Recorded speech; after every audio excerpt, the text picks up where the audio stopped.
opened its vaults to reveal biblical icons featuring darker-skinned figures. In case this is making you wonder if Russia has its own twist on biblical figures, the answer is a no. This is not the case at all. This is, a matter of fact, as real as the untouched horizon of time. These icons aren't just artistic anomalies. These hold deep meanings of hidden shaded truths, sparking serious, curious questions about history and faith, representation, and the unexpected corners of religious art. Pay close attention, amazing people. You are just about to hear it today, like it is, in this video. Before we continue, kindly endeavor to hit that like button as a way of supporting our works. Share with your families and friends to keep spreading our eye-opening black narrative, and subscribe to stay put for more, while you help in building the rising membership of this channel. We appreciate your support.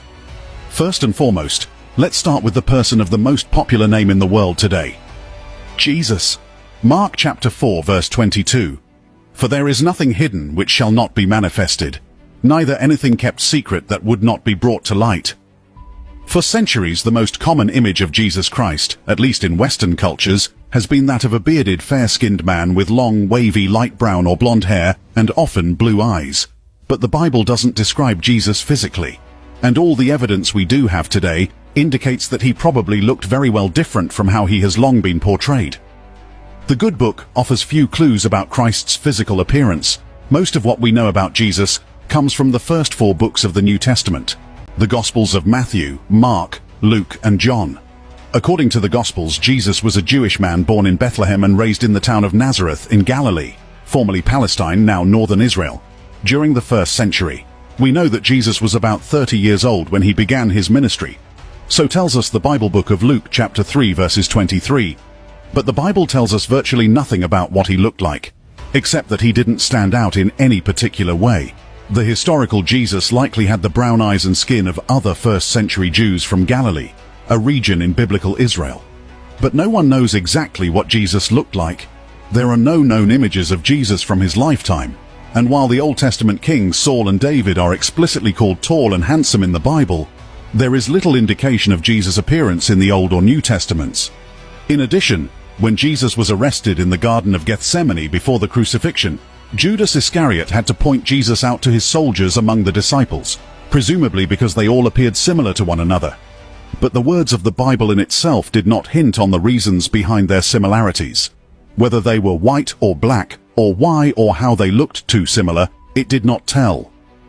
Considering these events, one is made to actually wonder, were these words deliberately expunged from the Bible to hide certain glaring truths, or did the writers of the Good Book of the Gospel fail to discuss these things?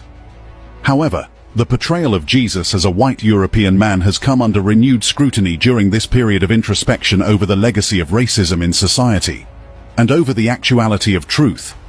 One of the major factors of this renewed scrutiny happens to come with the buzzing news concerning certain storming revelations from Russia. For some time now, the recentness of this event has got everyone talking in wonderment.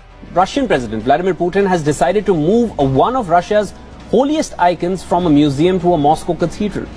This arises a debate around Putin's growing reliance on the church. Emphasizing on the importance of the holy icon, Putin ordered Andrei Rublev's Trinity be transferred to the Russian Orthodox Church from Moscow's Tretyakov Gallery for a year. The relocation of Russia's most well-known icon highlights how closely the war has intertwined politics and religion. The icon depicts the oak of Mamre, where the 3 angels visited Abraham in the book of Genesis. Did you notice anything about these icons on display? They are all black. Icons dating back to the 14th century, brought together from private collections across Russia. Rare and strongly challenging masterpieces, most of which were destroyed during the Soviet era. It's very beautiful. It gives you goose pimples. It's a remarkable exhibition. Russia has opened